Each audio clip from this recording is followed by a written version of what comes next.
Howdy, all you Starfinders. What's going on? Look at that. We're going to be playing Starfinder, guys. We're going to be doing... Hey, everybody. What's up? Good to see everybody. We're going to be doing a Session 0 tonight. We're going to be doing character creation. Well, we've already created our characters, but we're going to talk about all of the different parts of a character, whether it be themes, races, classes, droids. We're going to be talking about the different roles the players are going to play when it comes to Starship Combat. We're going to be talking about if any of the players know one another. We're going to talk about where everyone is from, and we're going to also go around the table to see if anybody wants to give out any background information to the other players, or I'm sure they probably would if they know one another, but I don't know. We'll see. And then we're also going to talk about organizations that the players can possibly join, mainly the Starfinder Society. So we're going to be talking about quite a bit of stuff tonight. I was going to try to get the game started tonight also, but we're just going to really take our time with this, and I'm going to be incorporating background story into this game as well. Background story content, that is. And then I also want to put in my own stuff. See, I do like sci-fi. I've really not been into sci-fi games for the most part. I've always been a fantasy type of D&D roleplay game, type of person. Anything fantasy.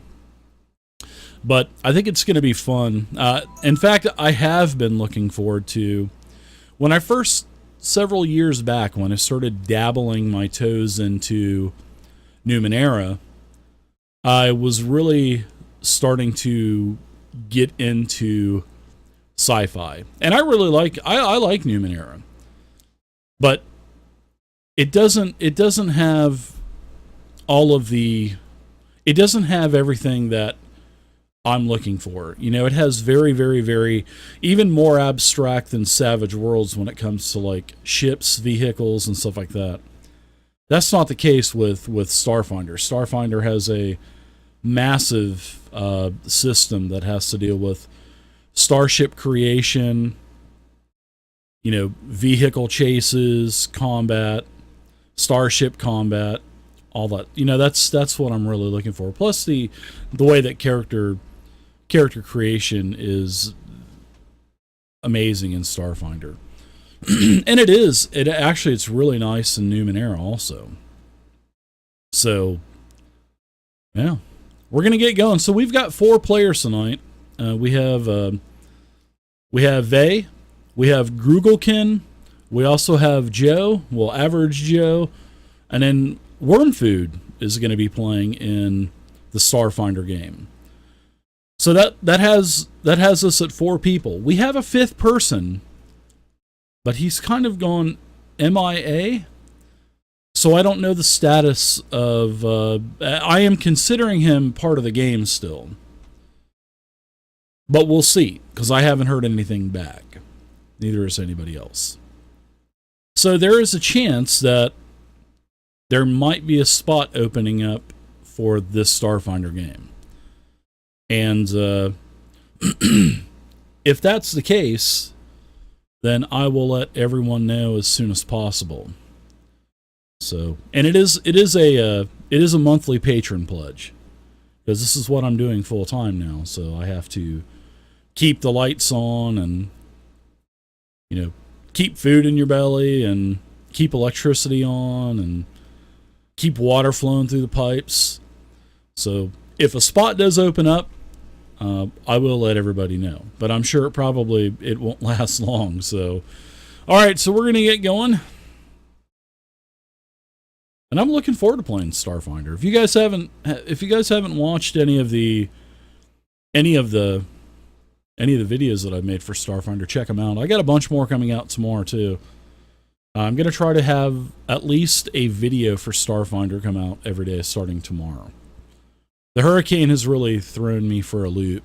I was on a great pace, getting a bunch of Starfinder content done, and then all of a sudden Hurricane Irma happened, and whammy. So, all right. So let's get going. This is going to be session 0. So we're gonna be doing this for as long as it takes.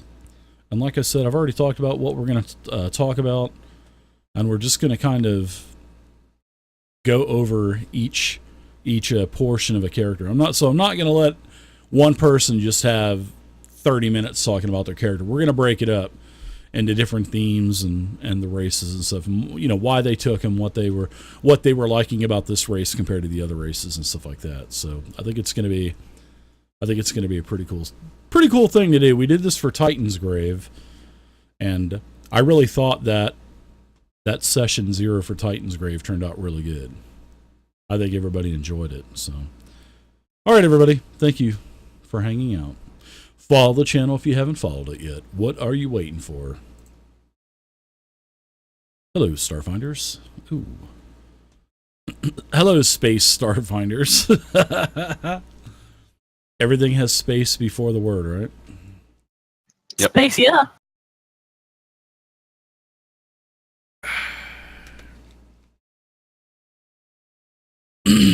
Starfinder, huh? Science fiction. Have you guys had Oh, wait. This is science fiction, Dave? It is, Warren. Oh, man. I just thought it was Pathfinder. I'm sorry, man. Oh, you I'm thought out. it was 5e? That's right. Oh, there's something other than D&D? Starfinder isn't 5e? Right. So you guys have had a little bit of time to digest all of the Starfinder stuff. What do you guys think about it? What are your Pooped it out. first impressions? What are your first impressions of Starfinder? You guys know, not in any order, but I'm kind of interested to hear what you guys have to think about the game too. I'll go first then. Thanks, GM Babinski. No, wait. Let me go first. My impressions is it's an interesting system. I never put too much into the system. There's nothing in it that really gives me, that really stands out as being unique. It's pretty average D20. But I like the setting. Yeah.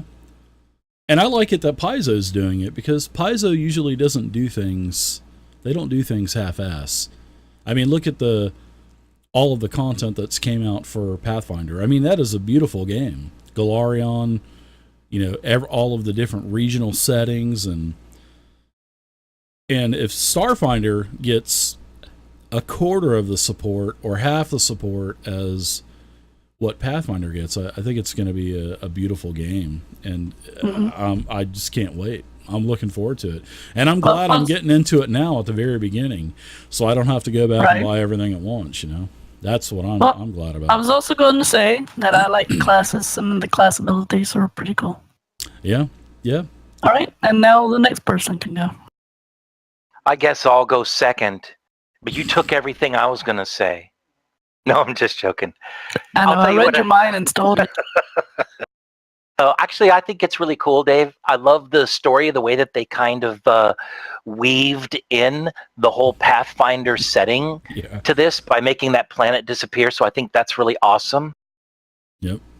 Having them do the gap, talking about the gap, that's really sweet. I agree. Mostly, I think probably one of the best things has got to be that since the world has not been totally fleshed out, they got a lot of awesome stuff on there.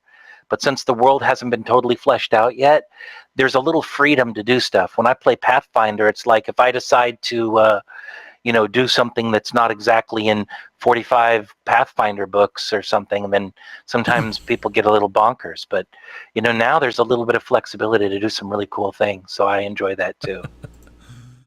I agree with you, Worm. I do like the way that I think. And then Dave, go ahead. Probably the best thing is that I can finally use my robot voice. Yay, baby! Yeah. So that's pretty sweet. That is pretty sweet, Worm. I think, need an adult. It's we're kind of reliving this all over again, aren't we? Oh man. Why did this happen before? I've been gone for a year. Yeah, you have been gone for You a just missed it. It's good to have you back, Worm. Moving along. I just got out of prison. So they didn't let us play on the internet. I went in for obscene phone calls, and anyways, they wouldn't even give me a last phone call for some reason. It was really strange, Dave. I finally won the case, and I'm out. Well, I'm glad that you got all your demons solved with that, and yeah. So it's good to have you back, Worm. But I do to touch what you were saying. I think that's why they came up with the gap, and with no memory of anything, because I think they just wanted to incorporate Pathfinder somehow. So I think they said, okay, let's make this science fiction game. How the hell are we going to incorporate it into Pathfinder? Okay, this is how we're going to do it. We're just going to say that there's this thing called the gap. Nobody has any memory of anything. And maybe on down the line, we'll start, as the game evolves, we'll start putting in some information about the gap. And then eventually, everyone will know how Galarian disappeared. So I think that might be how it happens. So, yeah, pretty cool. Thanks, Zed and X-Man. I appreciate the subs, man. Thanks, guys. So, Grugel, what do you like about the game?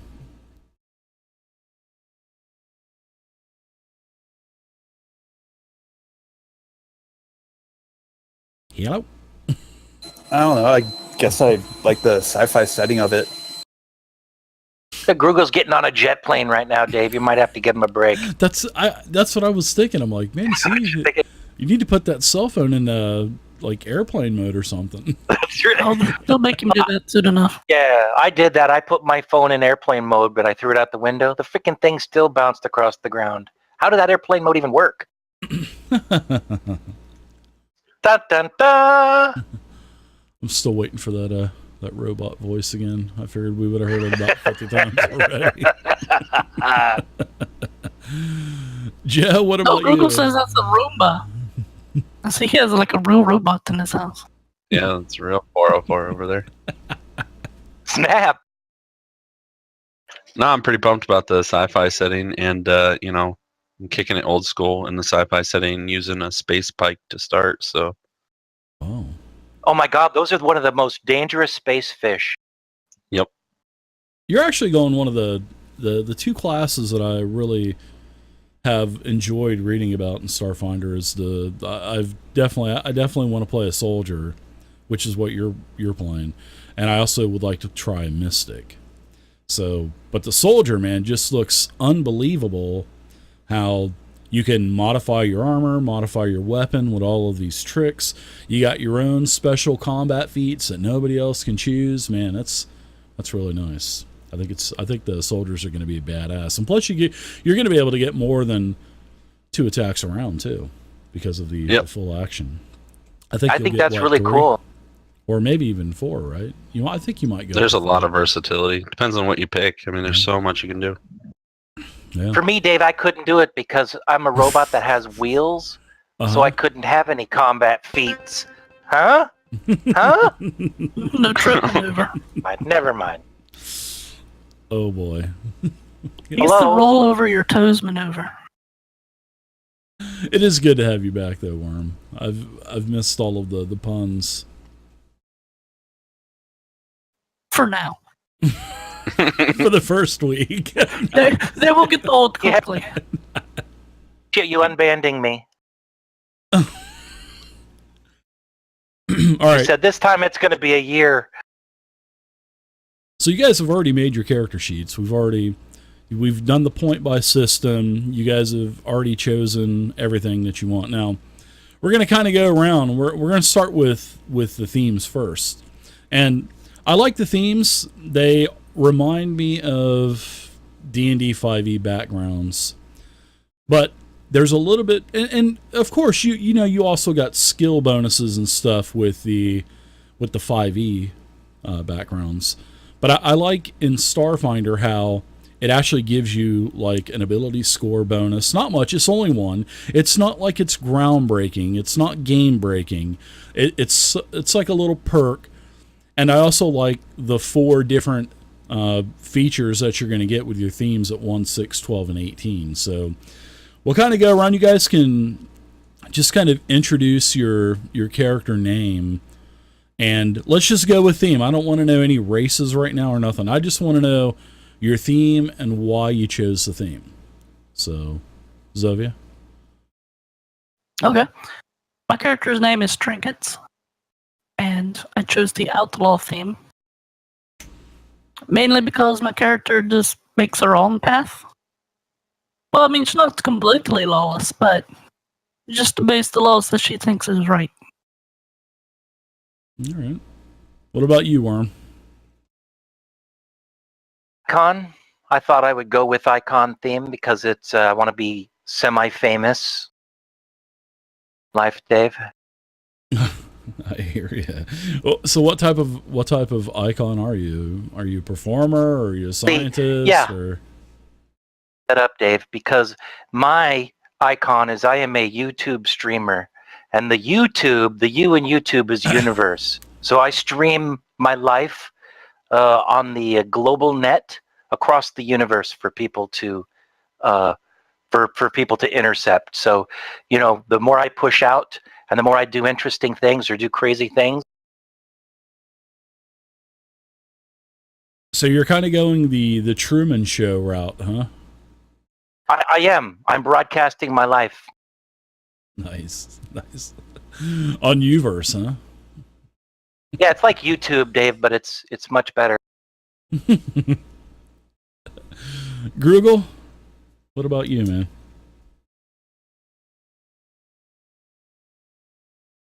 My character is Bailey. I went with Spacefarer. It's an operative class. Explorer. I don't know. Felt like it. Oh, I like that. So it looks like you're going to be going more of the, I guess, exploration route and more knowledge on creatures and stuff like that, and other planets and shit like that. Yeah, exploration. That's cool. What about you, Joe? My character's name is Valak, and I guess I went mercenary, mainly because his whole life he's been kind of like tied to the Vesk militaristic kind of theme, if you will. So he wanted to break away and do his own thing. All right. So kind of where I'm at. Plus the Vesk, I would imagine the Vesk are probably, of all of the new races, I would imagine the Vesk are probably the most hated. Yeah, they have barbed penises. Yep. Probably because they tried to take over the entire Pack Lords, but yeah. But then everybody kind of banded together and suppressed them. Well, that's cool. That's good. I like the themes. So let's go to races. We'll just go ahead and stay with you, Valak. Obviously, you've already said you've gone Vesk. So, is it because of the class that you've chosen, or is it just because you want to be that huge, beastly, bulging, ogre-looking lizard guy or something? I think I picked him because I wanted to be the smartest out of the group. Ooh, wrong choice. You know what I mean? Wrong choice. Nice. Somebody didn't read the book. Oh, Vesk would say that.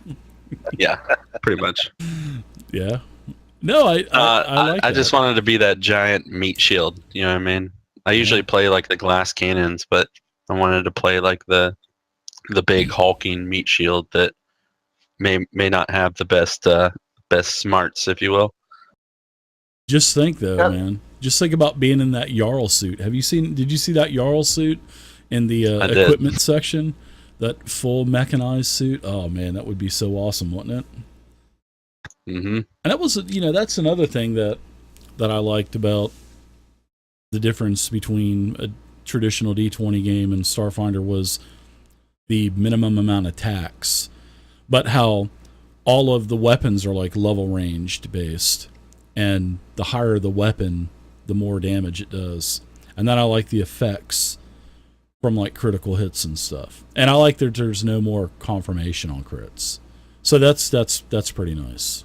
So it's gonna when we talk about weapons, I want to tell you a little bit about my weapons when we get there, because that's kind of one of my trick things. The old android. So what about Bailey? What race did you go? I went with human because for some reason in like D&D, I never go human. Oh yeah, I thought I'd actually try a human for once in my life. Yeah, that's cool. Plus you get a bonus feat too. I mean, can't beat that. There's a ton of feats. So none of the other races just didn't quench your thirst or anything. Yeah, nothing really jumped out at me. Hello, did you read the android? That's like I don't know what you losers are taking those other races for. The android's got the best freaking background. So I'm guessing 404. I guess you went android then, right? Yeah, duh. Yeah. So, well, one reason is so I can use my robot voice. So now I can always talk like a robot, and everything will be awesome and annoying. But actually, the interesting thing about my character, I'm an android, and I'll tell you what really popped out to me. I love the freaking history of the androids gaining sentience. I thought that was such a cool part of the game, and how the first ones showed up, and they were the first people that really had androids, and then people used them as like slaves and robots, and then there's a rebellion, and it was kind of like you have those like the android abolitionists and all kinds of cool stuff. So I thought that was awesome. And then even for my character, I thought what really, really cranked it, what clinched it for me, is because the shells of the androids kind of live forever. And then like once a century or something, they'll crack open their shell and release their souls. And then they'll just vacate their shell so that another soul can come, inhabit that armor. So I thought it would be kind of cool to start where my character just started, maybe a year ago, he just came into this armor and he's already an adult and this armor's been around for years. So he's kind of playing it by his own seat of the pants. So that'll got to be pretty exciting. Yeah. And plus I like how the androids, I remember reading that they don't have to give up their soul. They don't have to eject the shell that they're inhabiting, but they do anyway. It's sort of like, I guess it's like just a thing that the androids do. And plus, especially with the recent a couple of what's that? They get bored. They probably, I don't know, maybe. But I also like how, especially with the gap and no information about where Galarian's gone, I like how it seems where they're actually from Galarian. They actually were created on Galarian, probably by the humans. I guess it's probably why they don't I think the race that they least like would be the humans. I think that's what I was, because of that whole fact. But so Trinkets, what race did you go? I hate what? What's that? Go ahead, get it out. Go ahead, put your robot voice on. Let's hear it. No, I was just going to say I hate the Vesk. I hate the Vesk just because they're slavers. Okay. I chose human because I'm racist. And humans are the best race. They have the most versatility. And especially for my character, that's going to work best for me. Yeah. And the best looking race. Yeah. So what class did you decide to go, Trinkets? I'm an envoy. Ooh, an envoy. I like it. Envoy, sort of like a... kind of like I guess a trickster of sort. Talks their way out the troubles or into troubles, depending on how the role is. Yeah, I like it. Jack of all trades, a huckster, something like that. All right. Definitely a skill monkey, yeah. Yeah. A bard with no instrument. Pretty much like that, yeah. A bard. A bard with a pistol. What about you, 404? What did you go?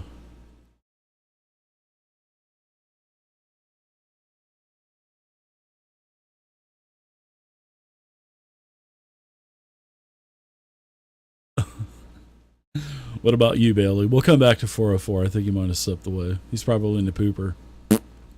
Yeah, no. I always take my computer with me when I'm. Dave, I'm pooping right now. Are you? What's it sound like with your robot on? Your robot. Drop that brown note. The brown note. So 404, you're going mechanic, right?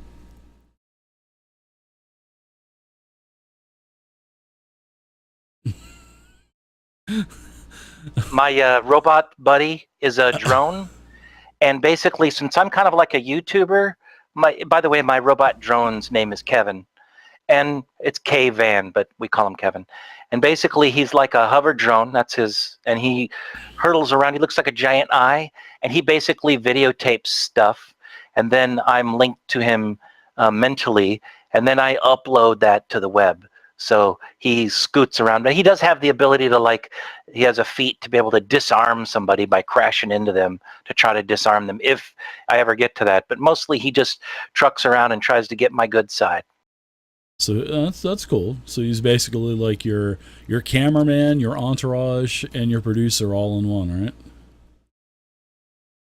It's in my mind before I upload him being an android. An interesting thing about the way I look, by the way, and I think Vay did a really good job of assembling some of these things for me. But so I have like digital lips, but my face is flat.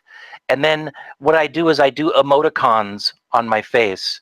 So it's like whenever I'm happy or sad or whatever, I'll do like a emoticon smiley face or something. So it's like a digital version of that. So I talk and stuff, but for the most part, I can do emoticons and stuff that convey my emotion, or I can pretend to convey my emotion and confuse people.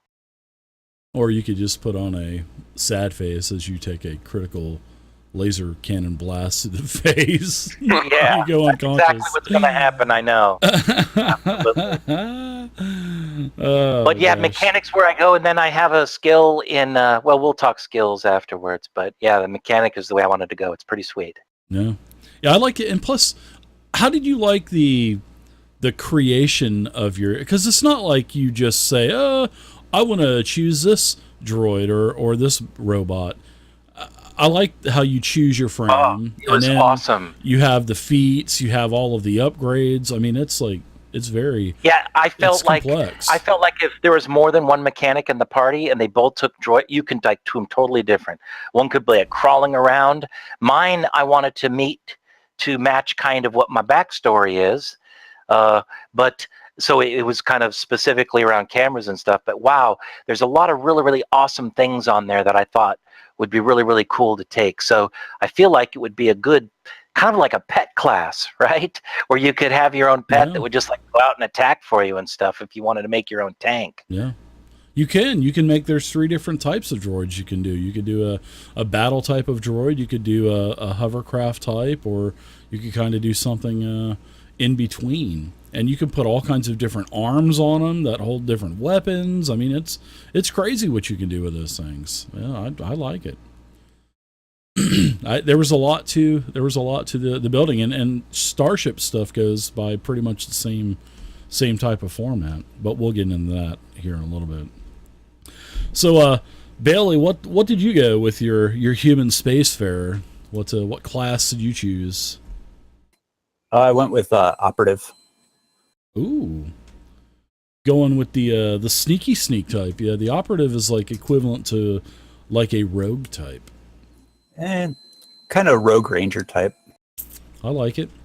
Yeah, and it's nice. The operative, I think the soldier does too. But later on, you'll be able to get 4 attacks around, because usually you can only get 2 if you take the full attack. But the operative, they can get more, and plus I think you get such a massive skill selection for, you get a bunch of skill ranks too, so you'll be able to do a lot of things, stealthing, or plus the skills have been changed in Starfinder.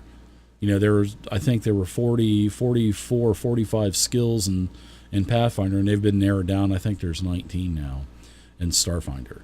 So yeah, you'll kind of be like the envoy, not as skill monkey based as the envoy, but you'll be okay.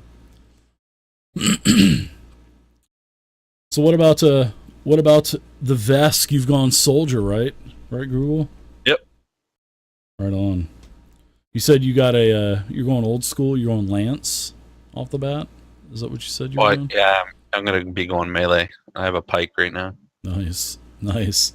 You know, the great thing about that is there's a ton of feats and your tricks and stuff that you can base your weapon around, so you can do more melee stuff like you want to do, or you can do more range stuff.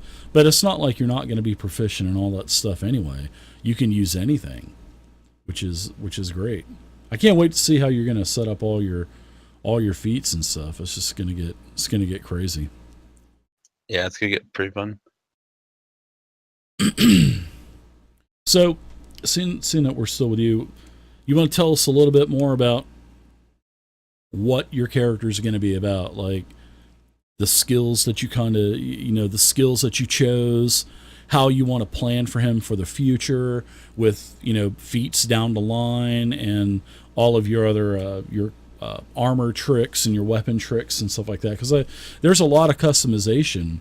It's not like, the great thing about this, Google, it's like if you were going to go fighter in 5e, you got a couple choices. You got a champion fighter, you got, the Eldritch Knight, and you have, a couple others, but there's really no variety. The only fighter in 5e that has any variety at all is the Battle Master, where you get to choose the battle maneuvers. And, when I look at the soldier, holy cow, man, there's just so much stuff going on in that class. And it's all, and it's great because it's like level based, and then every class has different tricks, or, like the operative gets, the envoy gets different thing. Well, anyways, there's a bunch of shit. I got a lot of stuff on my mind about these classes, so I try to remember everything about every class. But give us a little bit of detail about what you're doing with your character. What do you want to, do with them, and what you plan on doing with them in the future. Well, I mean, my goal is to, like, right now, like, to start off, I took, like, Blitz to, like, move faster in between, like, to get into combat faster and stuff like that. The goal eventually is to get into power armor, because that would be awesome. Yeah, hell yeah. There's a bunch of different power armors, too. And definitely to stick with the melee weapons. I mean, there's all kinds of melee weapons that look awesome. And get into cleaving, maybe some grenade stuff. There's a lot of nice protection stuff for the group as well. Like for me, mitigating damage to them. Like I can like step in front of them if they get hurt and take the shot instead. I thought the grenades was a good mechanic. How when you miss with a grenade, because you use a strength check to you do add your strength modifier. I like when you miss, you have to do a random direction where the grenade falls. That's pretty cool. I did like that. Yeah, you get a whole bunch of combat feats, man. Every even level you get a combat feat, and then you get all of your different gear boosts as well, which is pretty nice. And you get to choose from all that different stuff that's level based range, like all your fighting styles and stuff. Well, the Blitz is your fighting style, but then you get stuff depending on what fighting style you choose. So it's pretty nice, man. There's a lot of variety with this. Can't you take more than one fighting style too? I think. Yep. Yeah. Yeah. That's just you only get one to start. Well, looks like you get. But I mean, I can secondary one at level 9. So, and then you get to choose another one. Do you think about what you're going to do for that yet, or? Not yet. No. Plus, it allows you to change things around too. Some things it allows you to change around. Not everything, but. There's just so many choices. Not like a 5e warrior, is it? No. I think there's 1, 2, 3, 4. There's like 5 solid pages of soldier stuff to choose from. That's not even including the pages of combat feats. Yeah, those are just the fighting styles. Yeah. And just think when you start throwing those feats in there, just think how ridiculous you're going to get. All right, let's see. Bailey, what about your operative?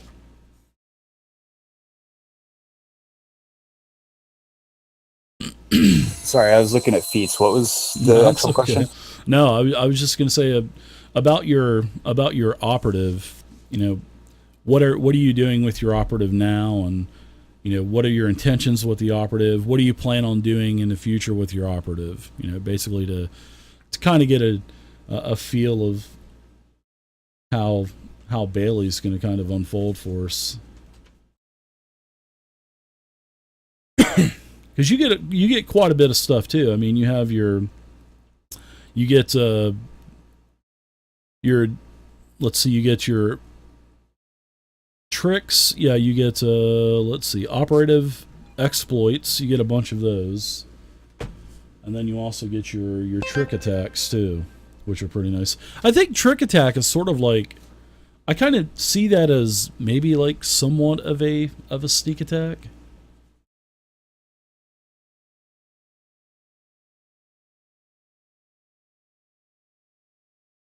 And you get all your specializations too. And then you get exploits. There's a bunch of stuff that you get to choose from. It's pretty crazy. Yeah, I'm not really sure where I want to head with it yet. Like I said, I really want to get my hands on the actual physical copy of the book, because scrolling through the PDF, I think it's, what, 600 pages almost? Yeah. And trying to jump back and forth to different spots is just taking forever.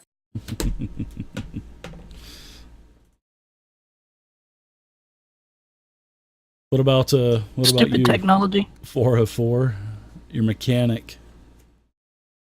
Me now? Can you hear me? Yeah, I can hear you.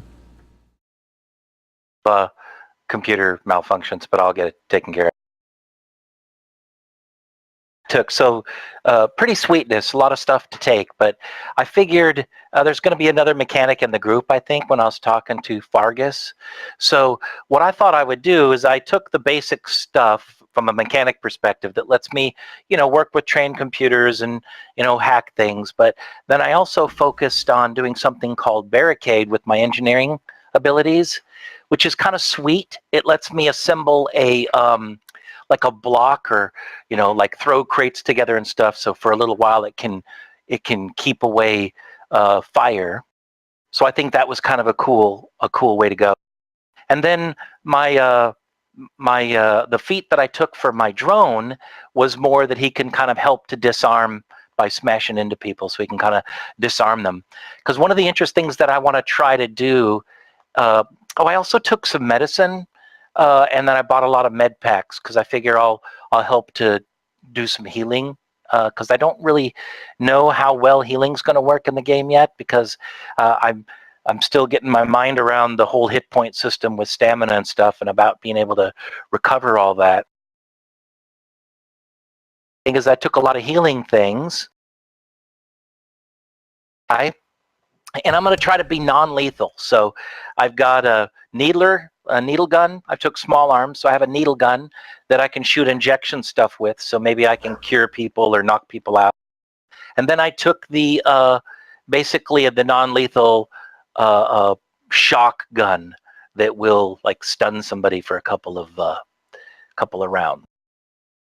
Heck yeah. Thought maybe that'll be kind of interesting. I'll kind of play it crazy, where I'll do some crazy acrobatics and stuff to get around and hide from things. But remember, it's all about getting things on video for my character. So Yeah. I don't want to just Vesk things up and turn into a giant pair of shoes. I want to, yeah, yeah. I want to be able to play smart. So.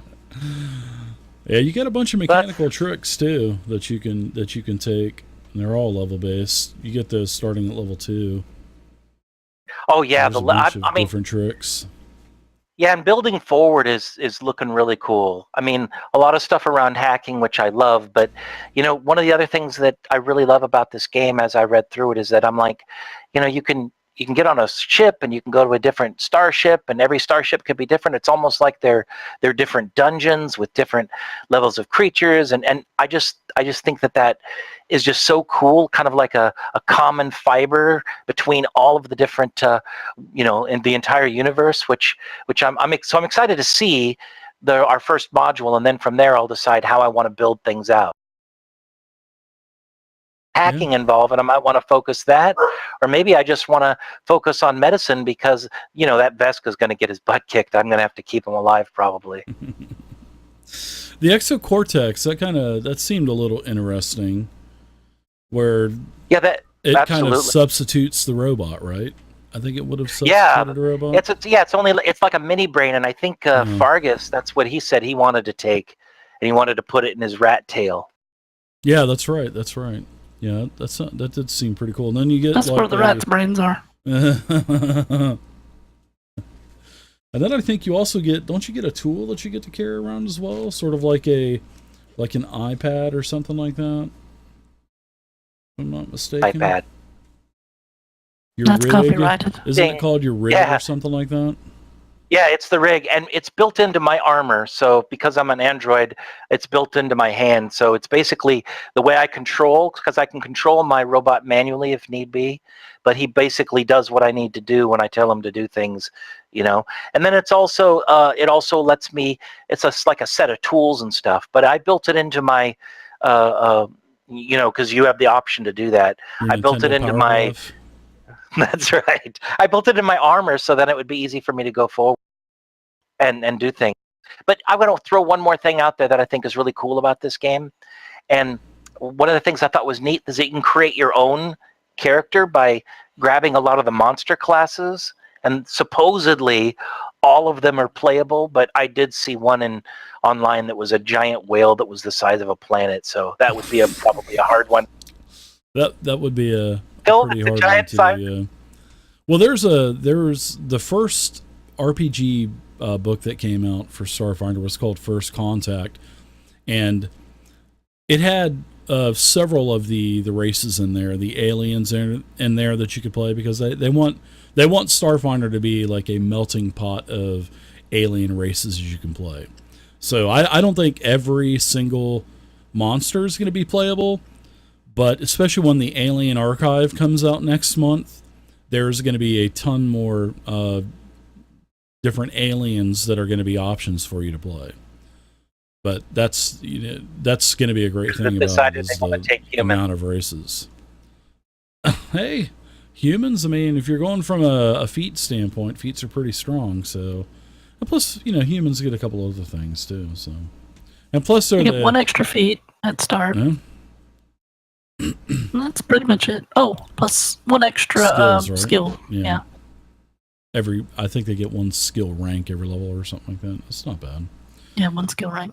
So, what about your envoy there, Trinkets? You get a bunch of different envoy improvisations, and you get your skill expertises, and you get expertise talents. There's a bunch of customizations for you, and it's cool because you get stuff.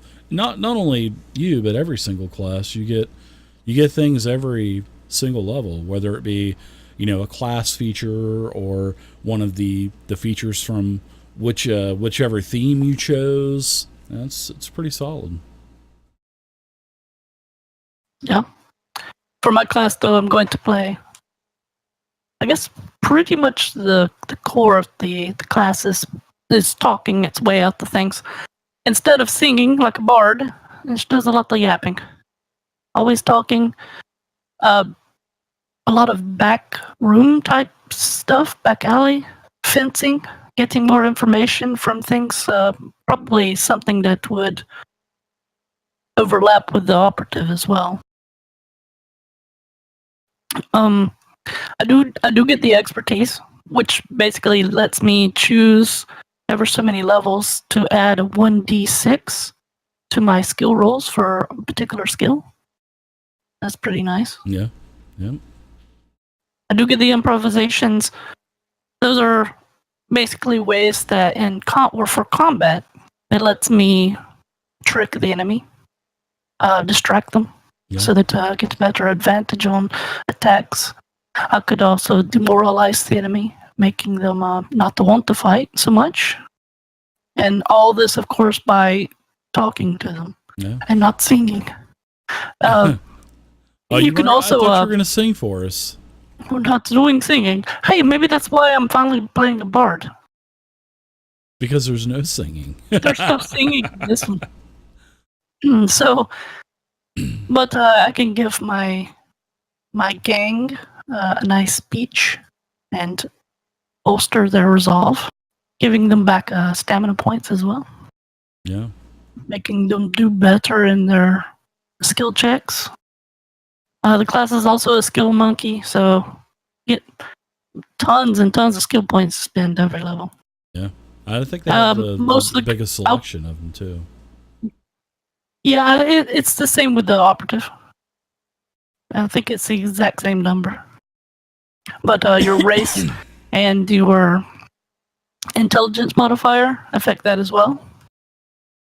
So, like, the human would get a few more than the other races, and of course, your intelligence score gives you extra as well. My skills, I'm going to focus mainly into the charisma-based skills, which that is my primary stat. Bluffing, intimidating, talking my way out to things, of course. There's a lot of nice expertise talents, where you can work on your disguises or forgeries or computer hacking. So the Envoy kind of covers everything from what I was reading about them. I mean, plus they can actually become pretty skilled fighters, and then they can also kind of be like a commander or captain, where you can give the bonuses to other players and stuff in your party. Yeah, it's kind of like buff the players and debuff the enemy sort of thing.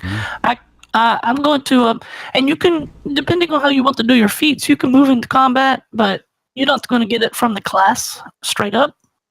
I mean, I can use feats to get into better weapons, better armor, that sort of thing. But I'll probably focus in crowd control. Very cool. I like it.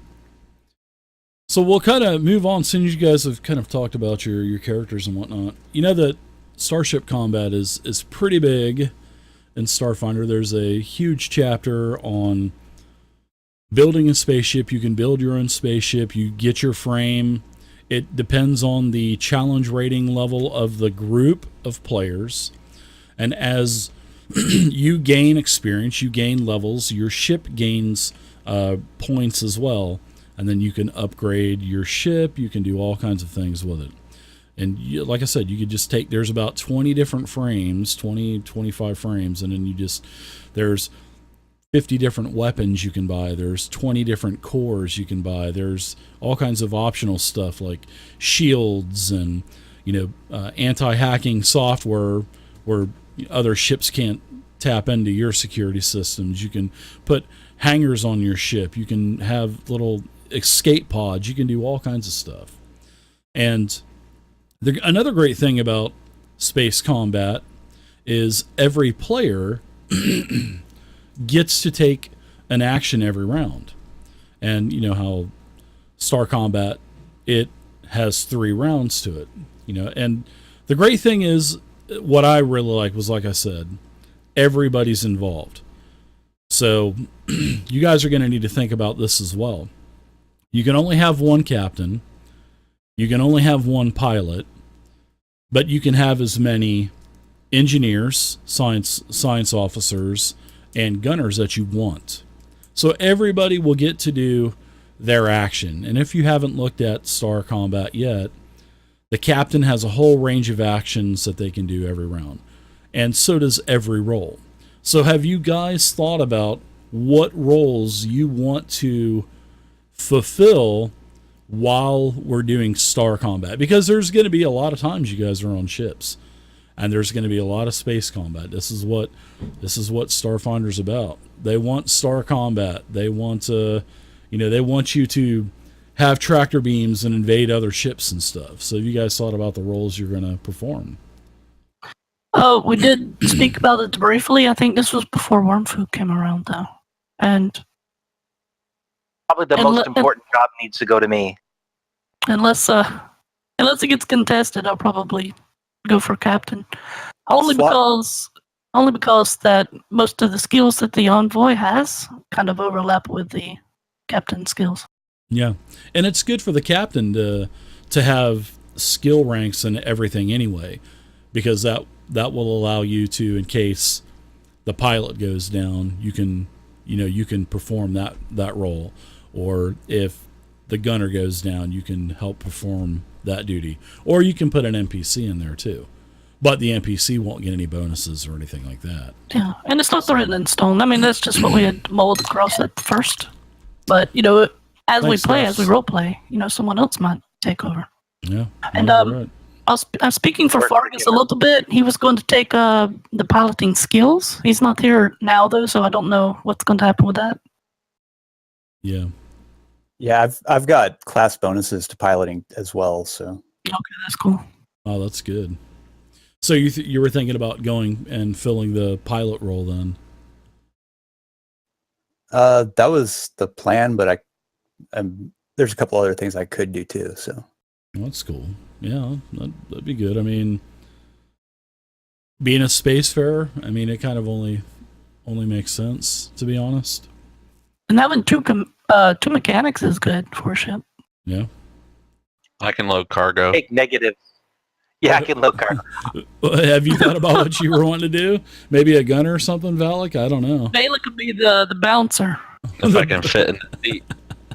If you can sit in oh boy, those seats that I just had in those race seats, I had to change those things out. Those were oof. So have you done any kind of thinking about that at all? Just maybe gunner, or you don't and like I said, you don't even have to have a role. But I do like that because it keeps everybody involved every round. That's what I like. Because in other games that have chases and combat and only particular people will get to go, depending on how good your initiative was. So that's what I like. And then another thing I like about the Starship Combat is all of the ships get to do all of the phases of the round. So even if you guys and your ship kill another ship, they still get to go. Because at the end, that's when sort of like my job as the game master, I give you the cinematic of all the spaceships, going around and trying to duck behind satellites and, use other ships as cover. And that's when I tell you, oh, this ship was just blown up or this ship was blown up.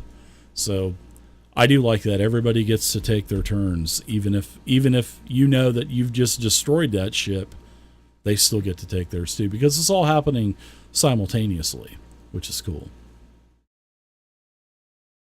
But sorry about that, Valak. Have you thought about anything though about any kind of role in a starship, or have you really not given any thought to it yet? But you don't have I to. think I rolled out science officer. Oh, that's a good choice. Science officers got some pretty good stuff. I just have no. The skills are kind of lacking with the basics. Yeah. Well, yeah, and one thing is you definitely want to keep your skill ranks up to your level, especially for the space combat stuff, especially for the pilot, because I was reading a lot of the stunts and stuff that you're going to do. A lot of the barrel rolls, those are pretty much like combat maneuvers. So you're going to have a heck of a skill rank to that. So I would definitely recommend you guys keeping your ranks up to your level, depending what role you want to perform. So, but what about you, 404? Have you kind of given it any thought yet? Dave, I was thinking I wanted to be ship's cook and then specialize in Vesk eggs. That's my Oh. Whoa, shots fired, man. for the The Vesk. ship always does need a cook. Just they're young. The ship does need a cook, that's for sure. I have negatives to pilot. I have negatives to piloting, so I think I'd like to be pilot and then just run it into asteroids and shit. That'll be awesome. It'd be so funny. You'd miss all the asteroids. He'll be the pilot. Kamikaze ship, huh? He'll be the pilot and I'll be the doctor, so we're good. That's right. Damn it, Jed. I don't know exactly what to do, but I'm just excited to kind of play the rotation and see how it goes. I'm sure I can do it better than everybody else. So we'll just have to wait and see how that works. There's There's a little bit of sarcasm. I could I tell. I'd really like to see how everything works out in roleplay. Oh yeah. Yeah, me too. Because I mean, why am I going to listen to two humans, right? I mean, I freaking hate humans, and then you dorks decide that you're going to both be humans. So, and then I hate Vesk. I don't even know what the hell I'm doing with you guys unless I'm leading you. Yeah, You maybe have to that's come what up we're with going to some do. reason why you're hanging out with us. I've got to come up with something. Yeah, Yeah. I think somebody has a can of oil or something. I don't know. This is your captain speaking. Do we have a fucking science officer on this ship? Do we have a gunner? Hello! Yeah, that would be me. I'd be the science officer most likely, Dave, to be honest, because high 404, intelligence and super. have a good story for you for motivation. I tricked you into eating an EMP grenade, Oh God. and Great. I have the remote for it. So you just hang around. She makes you hang around. Yeah. You have to do what I tell you. Oh gosh. Engineer would probably be pretty good for you to be an engineering officer or something. 404, because you're all about being the mechanic, so I'm sure your engineering will probably be up there. But that choice is ultimately up to you. So what about as we get into the game, you guys know that we're starting on Absalom Station, which is it's the inside of the first 2 pages of the core book. You know, Galarion was the 3rd planet from the sun, and now that Galarion's gone, Absalom Station is there in its place. So that's where we're going to be starting our adventure. And do any of you guys know one another? Because you don't, it's like I sent you an email in the email. You don't have to know one another, but do any of you know one another? And how did you meet? Have you been on any other adventures? What were the adventures? All that good stuff. This is the stuff that I really look forward to hearing, because this is all stuff that's just like coming off of the top of everyone's heads. Yeah. Well, at the beginning, you told us that we needed to know each other. Well, So in chat, we were trying to work that out. However, only 2 of us were working on that at the time, and I believe Bailey knows me, unless that's changed now. No, that hasn't changed. Okay, so we're still sticking to our thing. Yeah.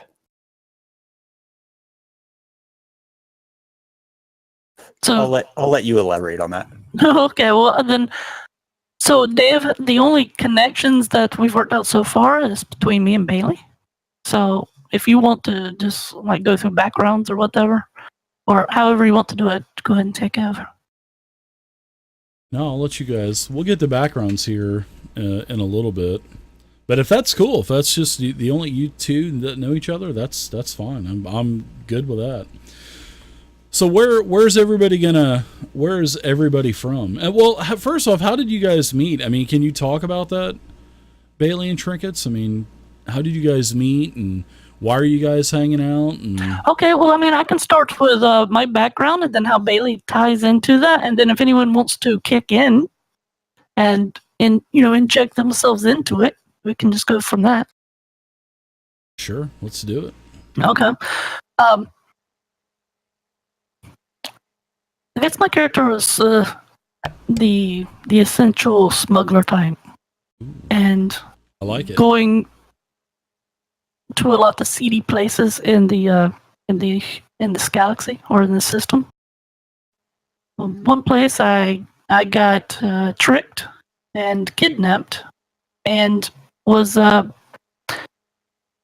of placed in conscripted servitude aboard another ship. Ooh, So pirate's life for me, huh? yeah, like the old pirates, right? You get hijacked, you're on the ship, you have to serve or else walk the plank sort of thing. Or like the British Navy. Was it a Vesk that did it? It wasn't the best, no. Or the British Navy. Anyway, over the weeks that we spent Clean the there hull. on the ship, we eventually, some of us led a mutiny, Ooh. and we took over the ship. And I was the de facto new captain for that ship for a while. It was on a smuggling mission, and Bailey was there with us. He was one of the people as well. Although I don't know if we were conscripted or not, or he was just part of the crew. Because there were normal crew there as well, and some of the normal crew also mutinied. And we continued the smuggling mission that we had. We just, continued that. We had all these goods. We were going to deliver it to where we were going and, take payment. So why not, right? And we did that. That worked out fine. And we continued doing more smuggling runs with this new ship that I called the Siren. It was previously known the Heartless. The Heartless and then the Siren. Right. So I got the little reputation of the new owner of the Heartless and called it the Siren. So we continued this for a while until eventually someone had kind of tricked us into a bad deal. We were making an exchange on a remote location, asteroid or a barren planet or whatever. And we got hijacked, or our ship got hijacked and taken, and we were left for dead. I was, and some others, and of course Bailey was in that group. Now, how we got back to the main hub of civilization, maybe one of the other players could inject themselves into that. Maybe somebody found us and took us back, or maybe we met in some other type of transportation. But Trinket's motivation is to acquire another ship and continue working. And if it means getting in with the Starfinder, Starfinder Society, that's good too, because that's more connections that I'd have.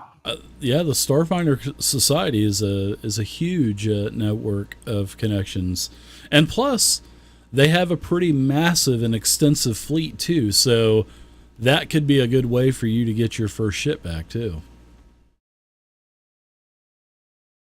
Because they do Anyone have a else bunch of want ships. to? Anyone else think that their story could pass by ours, or are they separate? Really map it, but I want to hear what Bailey has to say, and then I'll come in and we'll talk through some stuff. Bailey was let me basically to speak for him in this matter, because he was one of the other members on that ship, the Heartless. We mutinied, and he was on my side with the mutiny, and we continued operating the ship. For basically, he was just with us for a while. Now, if he wants to elaborate on that, he can.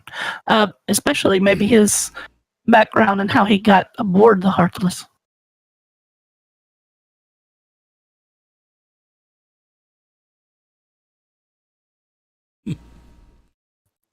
Uh-oh. He was Made me struck think. mute. They ripped his tongue out. Well, while I'll tell you what, while Bailey thinks of something, I'll throw my stuff together, and then Trinkets, we can do a little conversation here to see where I can fit Okay. up a little bit of my backstory about my character. So at the fringe of the universe, the soul, the previous soul of this husk was ejected. And about a year ago, I came into this, and the first thing I did, of course, is tap the stream, kind of like a YouTube, like the Ustream, and decided, hey, I'm going to head back to where I originally was born from my first soul, or the soul that I am now, which was exactly where we are right now, this station. So as I've come back, I've basically been streaming a lot of the exploits that I've had, meeting people, getting in fights, getting altercations. And over time, what I've noticed is that people are starting to send me credits and, give me some extra money. And I'm just like, hey, this is interesting. So and I've that's how started you to got notice 150,000 starting credits, right? Oh, that's how it happened, Dave. But he lost it all gambling, and now only 1,000. Dave. That's how it worked. I love it. So what I did is I've kind of just been sinking back into my life, and I've been hitting a lot of the different planets. And I've noticed the more crazy things that I do, the more times my videos go viral, the more likes I get. So what I'm looking for is now to meet up with a gang of people that are just going to freaking be dangerous and not think through things and bust through and do the most crazy things.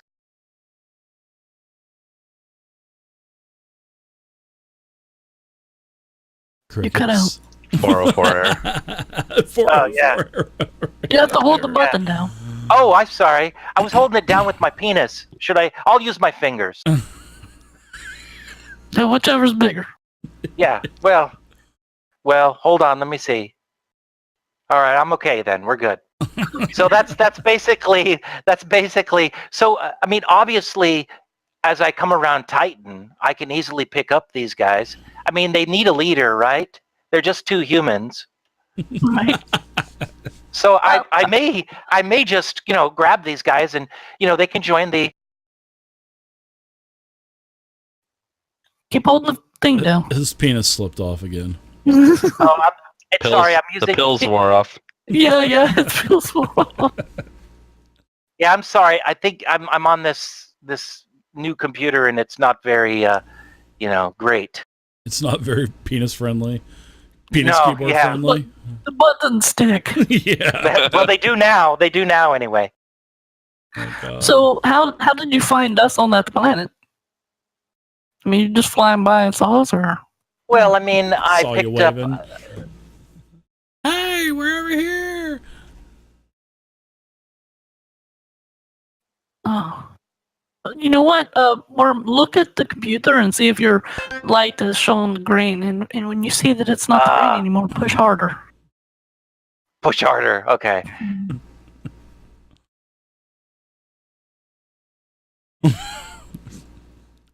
We need to. Sorry. Okay, so It's the computer. It's not me. I know, that's all right. Well, tell yourself whatever you need to say.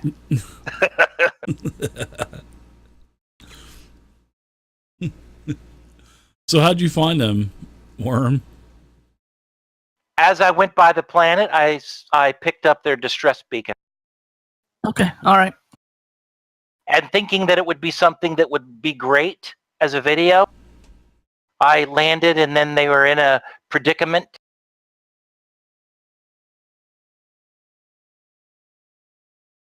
Okay, yeah. So you get out and you have your camera going and you're asking questions and such. Get some views. Yeah, man. Right. All of a sudden, I got a lot of views with you two losers in there. And his mouth is moving, but you don't hear anything, Vay? Every time his emoticons are flashing and stuff. Yeah. It just flashes green every now and then. Cuts in and out. Like I can't really understand what you're saying, but I'm glad you stopped by because we really need a ride back to Hub Space.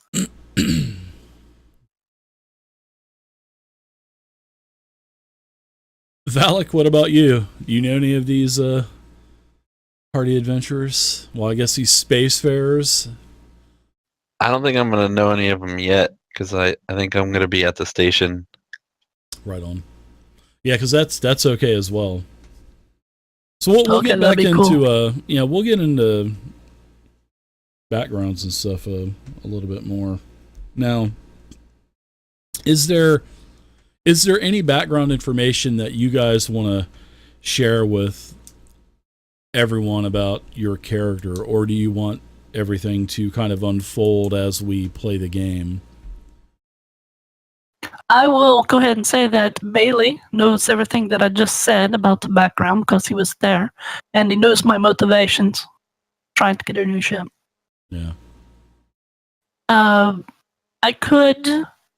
404's not there. Looks like he's maybe rebooting, but I don't see why I would not share that information with him as well. Yeah.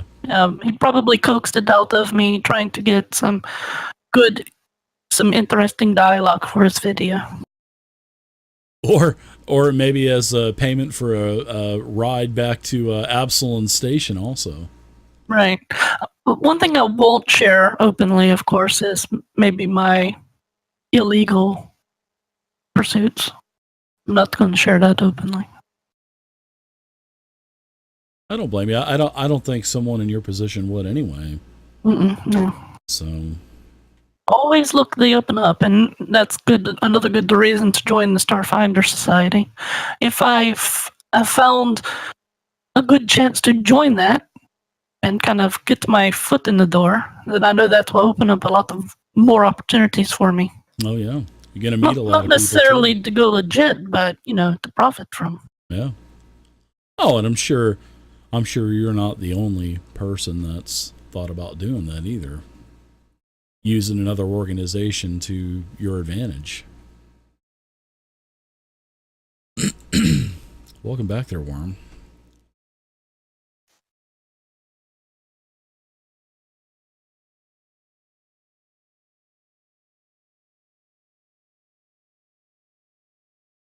So, Bailey, do you have anything you want to tell us about your background, or do you just want it to kind of unfold as we do the adventure? Or as other players find out as well. About the only thing I'd really add is that I was also impressed into service. I had to look that one up because I couldn't remember it. Oh, on the ship, the Heartless. Yeah, I was trying to remember the press gangs and all that for the British Navy, but yeah. Oh yeah. Yeah, I was impressed as a pilot for that ship and was part of the mutiny. And my main motivation going forward is to explore new places and bring back knowledge. Yeah, it goes with your background. What about bring it back to where? I mean, do you have like a place you call home, or some place that you're trying to improve, or just for your own satisfaction? Most of my own satisfaction. My homeworld is Absalom Station. Oh, okay, cool. Nice. So you'll probably know exactly where we'll be starting then if you're from Absalom Station. So what about Valak? Do you have anything that you want to tell us about your background or anything like that? I mean, I'm new to Absalom Station because I got kicked out because of my point of views from the Vesk. Nice. Is there another planet or anything you came from, or? Just the home world of the Vesk. But because they're conquerors and stuff like that, better than everyone else. Slavers, you know what I mean? Pretty much. Yeah, they dominated a lot of different systems. A lot of there's a bunch of us that are breaking off to join, kind of on our own, join other societies and stuff. Mm-hmm. Why are you at Absalom? Because I heard it was a big cluster of more people when I'm looking for work because I have no money. Okay, so you're looking for opportunity. Yep. And there's plenty of it there on Absalom. That's for sure. Yep. Worm, did you get your stuff working yet? Oh, go ahead. Sorry about that, Trinkets. I was just asking, were we requested to go there, or should our stories just have us at Absalom Station? No, actually, we'll get into that in just a few minutes. Okay, then. Yeah, we'll get into that in just a few minutes. Maybe we can see if 404 is rebooted yet. Okay, you're keying up. We don't hear you, though. The engineer is having problems. The mechanic. It's the computer. It's not him. Yeah. Never user error. No, Worm's pretty good with computers. I don't know. It might be the computer. So we talked about, I mentioned the Starfinder Society.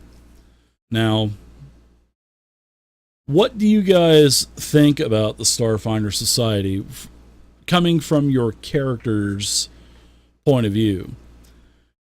Does your character want to be part of the Starfinder Society? is your character already a fledgling member of the Starfinder Society, or is your character on the fence or on the ropes about being in Starfinder Society? Well, I'll go first because, I mean, I've already stated that I do want to get in Starfinder Society if I ever get the chance. I don't know if the story is going to carry that far. If the story is going to, give that opportunity, then I'll allow that to happen. So, yeah, my character wants to get the foot in the door, so to speak, for that. Right on. What about you, Bailey? What is your outlook on the Starfinder Society? It's something that I'm likely to want to join, but I want to hear their spiel a little bit on it first. Yeah. Such a convincing. Read the brochure. What about you, Valak? I'm like close to joining, I guess. Like that's why I'm at the station to talk to the guys. Well, you can already be a member if you want. So if you want to be a fledgling member, that's fine. Like I said, you can be on the verge of joining. You can, already be a member and whatnot. So that choice is totally up to you. Well, I was looking at like them or joining like the peacekeepers if they take me. No, they would love to have you. They would definitely love to have you.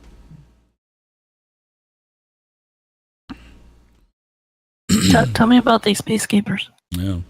Let's take a 5-minute break. So, Worm, what about do you want to give us a little bit of information about, if you can, a little bit of information about your background story? He may not be able to. Yeah, it might actually be your connection. I don't know. Yeah, I think at this point. Yeah, it's probably the connection. Yeah, we heard that's fine, but previously, no. Well, I have an awesome background story, and it's all about being, this YouTube guy. But I'm here at this place because this is where I picked up Vay and her hooligans, and those people need a leader, and I needed to get somewhere where I could be super famous. So traveling around with troublemakers looks to be the thing. And Absalom Station's it's the hub of the Packed Worlds. That's for sure. It is basically the hub of civilization now.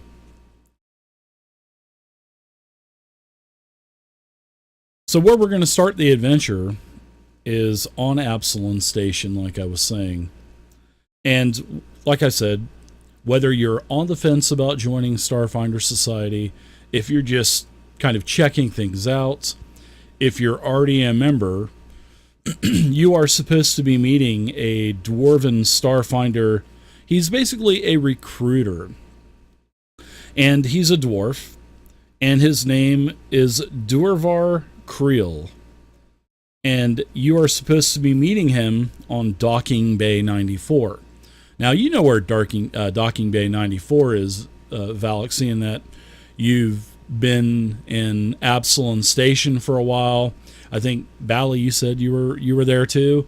So you guys would know where Docking Bay 94 is. Now, as for traveling back to Absalom Station, which would be 404 and Trinkets and Bally, if you're with Trinkets, you're going to be landing in Docking Bay 94. And you're going to be on the small little shuttle called the Okamoro. And so this is where we're going to start, where you are coming into the docking bay, and Valak, and hopefully we'll have a fifth player. You'll be meeting the shuttle, the Okamoro, on landing bay number 94. And then that's where, like I said, you're supposed to be meeting Durval Creel, which is like one of the head recruiters of the Starfinder Society there in Absalom Station. And he's basically promised to show you guys around the station. he's going to, try to recruit you basically, and he's going to help you get settled, and he's going to try to facilitate your membership. He's going to do anything he can to make your life and transition to Absalom Station as easy as possible. And like the Starfinder Society said, there's no strings attached. So if you decide to join, that's great. If not, no problem. But just remember, membership has its privileges, so you will be in the inner circles of the society. Does it cost anything? No, it doesn't, but you'll draw a wage. Not a lot, but you will draw a little bit of a wage for being in the society. It will be like a sort of like a paycheck, because you guys will have credit sticks. That's a little too good to be true. Yeah. Does it cost? It actually pays you to get into it? Yeah, they actually pay you a little bit, yeah. What's the angle? There's really no My angle. character is suspicious. I figured you probably would be, as an envoy and, the jack of all trades and negotiator. Of course you would be. I'm in. So I think that's where we'll go ahead and we'll end for tonight with the session 0, and we'll start up next week at 8 p.m. Eastern, where we're going to start right on docking bay number 94, and you guys are going to be meeting Duravor Creel.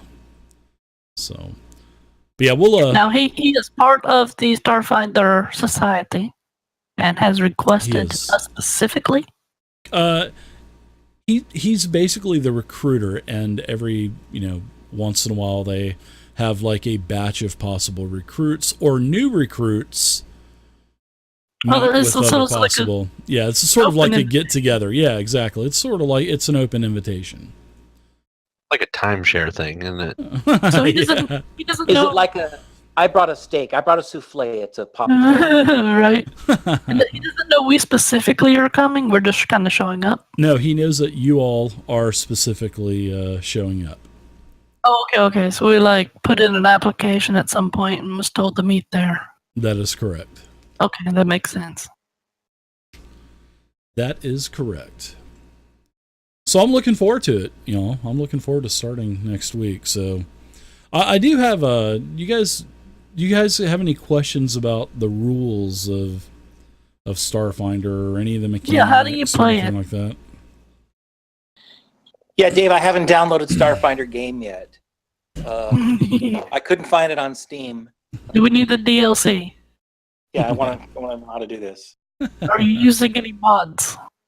Well, this will be sort of like a learning experience for all of us. So this is based off of the 3.5 OGL. I'm not a huge, I don't have a lot of experience with 3.5. I have played it, but it's not my forte, I guess you could say. So there will be some, there will be some times where I may have to say, hold on, I need to look something up. Usually I don't have to do that. Usually I can, but sometimes I will. And I know I will when it comes to Starfinder. Yeah, I don't think I'm going to allow that, Dave. I'm sorry. Okay. All right. Would you please take some time to read the manual a little bit? I can assure you I've read probably 400 plus pages during the last week. No, I know. I've been watching your videos. Power. Oh, I've been watching your videos. Pretty cool. Yeah. Well, I got into all of the subscriptions that Starfinder has. I don't buy a lot of books anymore. I don't. And the only books that I buy are like the 5e books. Other than that, I don't. I stopped buying 13th Age stuff. I stopped buying Numenera. I stopped buying Hellfrost. So the only game that the only two games that I'm keeping up on now are 5e and Starfinder. And I got into the subscriptions, which is nice because I play mostly digital, and Paizo's PDFs are so expensive. But when you're in the subscription program, whenever like the map packs, for instance, the first two map packs for August and September were the basic Starfield and basic terrain, and those were $12 and $14. But then they give you the PDF too for free when you're in the subscription. And the PDFs, they charge, $10 alone for those. So, I mean, it's win-win. There's 4 different subscription services you can get into. There's the core book, which they said that a core book's going to come out every 3 months-ish or so. Next month, the Alien Archive is going to be coming out. And then in March, the Packed Worlds will be coming out. And that's going to be a big hardback on nothing but the Packed Worlds, the 12 planets that's in the system that we're in. And then it's going to have a ton more different items, magic items, beast, all kinds of new monsters. So they're going to not, from what I was reading, the Adventure Paths, which is another subscription plan that they got, and then when you get the book is like $20, and then you get the free PDF. And then they have the Map Pack subscription, which they're going to have probably one come out every month or every other month. And then you get those PDFs. And then the utilities is where you get stuff like the combat pad and the DM screen and all of the different pogs and stuff. There was a lot in that last month. There was actually like 5 items or something.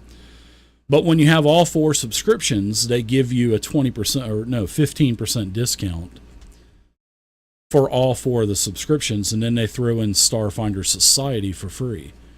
So I get all of the Starfinder Society stuff for free too. So yeah, it's cool. So when I was at my game store, Dave, I saw a player. It was like a Starfinder for players, and I opened it up, and it like has a bunch of stats in it. It's like a folder. Do you know what is that all about? I only bought the 4 books. Yeah, I didn't buy anything else. That's the character folio, and that was part of that was $10 on the site. Well, part of the subscription plan, and it was $10. I got a PDF, but it was unfortunate that the PDF was not form fillable. I mean, you can take that and make it form fillable, which would just take time.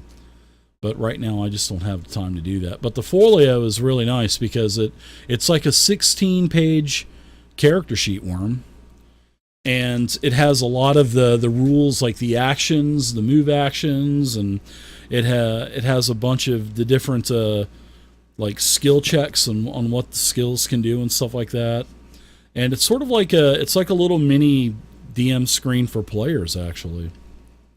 And that's awesome. That's what I think would be cool. It is, because there's 16 pages, and it goes, and that's just a character sheet. That's one character sheet. But it breaks everything down, and then there's even a droid character sheet inside there in case you're playing like a mechanic. So a drone sheet. So what I'm going to try to do is I'm going to try to get this drone scanned, and then I'll make a file, and then I'll send you the drone sheet for your mechanic. Yeah, I went to Google. There's a Google form that somebody did. They converted Starfinder, and it's really, really good. And I've actually filled out my character on that, and it has a tab for drone, and it autofills everything. Oh, that's cool. Then it was pretty good. It just kind of got me started. But there's nothing cooler than writing in the paper the character. I mean, I kind of think that's neat to have in front of me. So yeah, I was thinking of getting that. Yeah, for sure. Yeah, I printed mine out and wrote on a character sheet for the first time in a long time. And also, hey, what's up, Law Seeker? Not yet, but it's coming. Sorry, I saw that you were talking Seeker. about one thing. Thanks, Law on Seeker. your channel, Appreciate but it, I wanted man. to ask you about it. Is Sure. As a player, is it worth it to get that the cutouts of the monsters? I mean, those look really cool. Do you get a PDF? I do get a PDF. Yeah, oh I my do. God, Yeah. So are you making pogs for all? I these am. monsters? I am. Yeah, that's the one thing is part of the the Starfinder subscription plan. The pogs are, there's a core book. It's called the Core Rule Book Pogs, and it has all of the races and all of the races that look like different classes. And then they have there's another module that came out for free RPG Day called First Contact, And in that POG set, all of those monsters, those 10 or 12 creatures that are in First Contact, are also in that core book. So they didn't forget those. So you're able to, get those POGs too. So, but then when the Alien Bestiary comes out in October of next month, in November for the utility subscription, they're coming out with a beautiful box set for the POGs for the Alien Archive, and then it has a bunch of stands and stuff that come with them too. Man, that's sweet. That's really cool. So they're doing this just like Pathfinder, but they're not putting out stuff every single month, which is kind of nice. I don't want to have a huge Starfinder bill every month. I don't mind buying a $14 map pack every month, or the flip map, or I don't mind buying a core book every 3 months or so, but I'm just glad that they're not putting stuff out every single month for every single subscription. So do you know what the word is for Starfinder and Fantasy Grounds? If they're gonna have I do, yeah. Core book? Is that something you can share? Yeah, it is coming out. That it wasn't expected to come out at first, but after all of the popularity with it and stuff, it's being made right now. So, and plus it was announced last week, Fantasy Ground, or 2 weeks ago, Fantasy Ground, I think it was a week or two, they announced that the rule set's being made. So it will be made, it will be out soon. I can't talk about anything else about it, but it will be out. It's not going to be a long time. I would expect maybe a month or two. So, but how we're going to play Starfinder, there's been plenty of members of the community that have made extensions already to kind of modify the Pathfinder rule set. And I would rather not put a bunch of data in, because when the new Starfinder rule set comes out, I'm going to input all of my data, sort of like I did with the Hellfrost, where everything's going to be in alphabetical order rule-wise. So you can just, if you want to know about attacks of opportunity, you'll just scroll down till you see attacks of opportunity in EAs. And I want to do it like that. So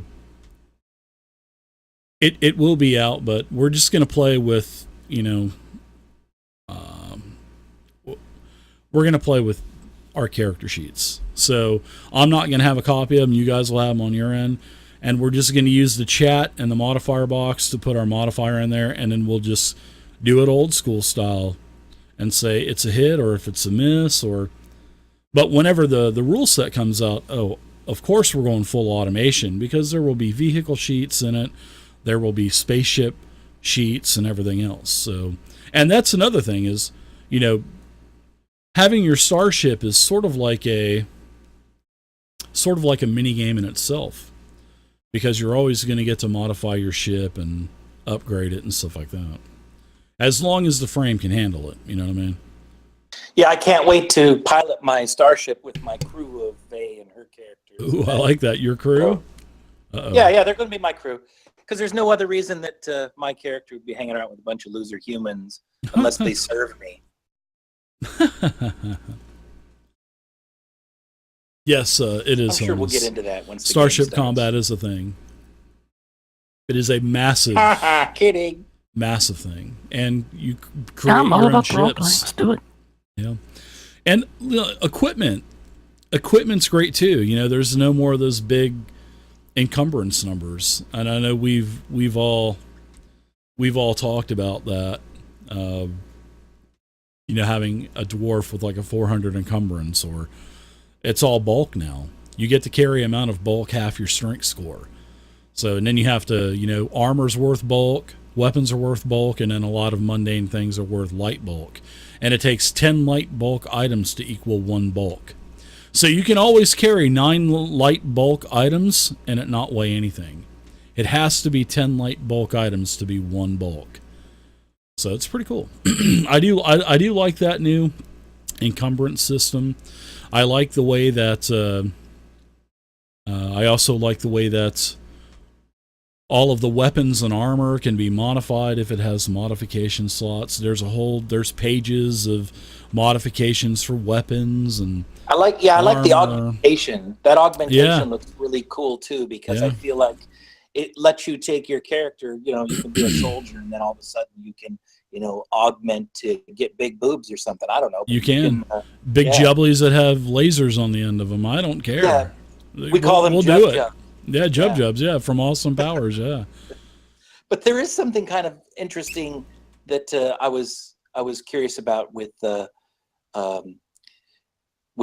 assembling your character. And I know that normally, Dave, you don't like to play with alignments. Are we doing alignments on sure this? we'll go with alignments. Yeah, there's a pretty good section about alignments in here. I don't like the tag of alignments. I don't like saying, oh, we're lawful neutral, or I'm lawful good, or I'm chaotic evil. I always like to do it as in, you play that character the way that you would play it if you were the one holding the sword or the shield or wearing the armor. And then whatever actions that you do, there's going to be there's going to be things could happen. So if you're going around killing people all the time, you're going to probably have something happen to you, or you may have some type of organization on you. So it kind of works like alignments, just without the alignment tag. Yeah, I mean, there's repercussions for being bad, of course, absolutely. Especially when word of mouth gets out and stuff. And you may have a bounty hunter after you or something. I thought it was kind of cool the way that they shifted the alignments around, or they talked about it as a sense of morality, and then they just, I've known what alignments have been since, D&D in the 80s, but I like the way that they made that chart and the way that they talked about it from a morality perspective, and it kind of swayed the way that I wanted to choose an android, because I wanted to be kind of just like neutral, and hand it like that. Yep.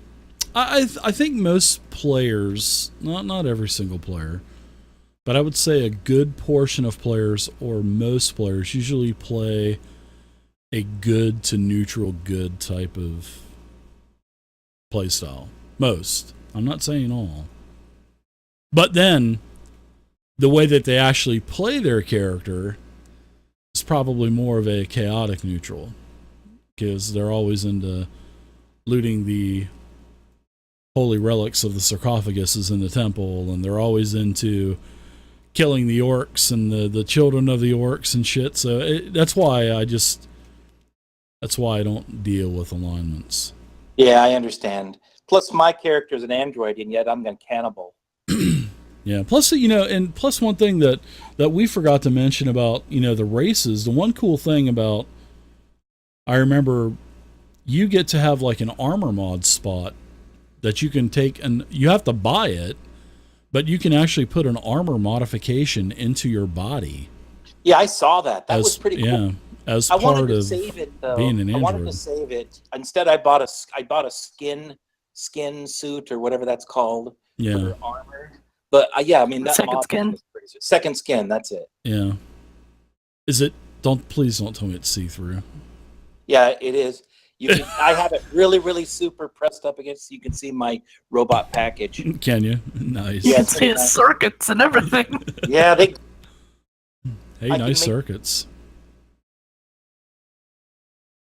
And it's like, if you're playing a human, you don't have any kind of dark vision or anything. So you can literally have your eyes taken out surgically, and you can buy augmented eyes, cybernetic eyes that give you dark vision and shit. That's the great. If you want to take your arm off, if you want to have your arm cut off and put a cannon on it, go for it. I don't care. Can you get your rectum replaced, Dave? Just you could. I want to know, some kind of a sphincter operation that turns into some kind of a third hand. You could, yeah. You Chocolate ice cream dispenser instead. You can have jetpacks put on your armor. You can have jumping mods put into your boots and shit. There's so much stuff that you can do. It's crazy. And these adventure paths, what I was reading about how they're going to lay out Starfinder is every 2 months when one of these adventure packs come out, well, the adventure modules, adventure paths, there's going to be a bunch of monsters. There's going to be some lore or gazetteer lore about a planet or maybe another solar system or some place in deep space. And yeah, it's going to be really cool, man. How they're gonna put out more mods like this last month's part 1 of Absalom Station. It has new weapon mods in there, and they're gonna do all kinds of stuff. They're gonna do more archetypes for the classes. They're gonna do all kinds of stuff through the adventure path stuff, which is going to be nice. And that's another reason why I'm putting all of the data into Fantasy Grounds, because I don't want to have 50 different player sources that you guys got to be rifling through. That's why I'm just going to put it in one universal hub, and you guys will be able to find everything right there. Bam. So what's our schedule going to be like? We'll start next Sunday. I sent out an email 2 days ago or something like that. But our schedule is going to be, we're going to play next Sunday at 8 p.m. to midnight. That's going to be our last day on Sunday, because this game is moving to Friday night. And then we will play again so the rest of this month, the rest of September, we're on Sunday, which we only have one more game. So we have tonight the 17th, and then the 21st. The 17th, and then the 31st, the 24th. Sorry, and then we switch to Friday, and our first game on Friday will be 10-6, and it's I usually strip on Fridays. Do you really? Okay. Nice. I'll just go ahead and trade. I'll go ahead and trade with somebody. Maybe you could trade with Lexus. Oh, there you go. There you go. Yeah. Or Camaro or Mullet. I don't see how it could stop you from playing the game.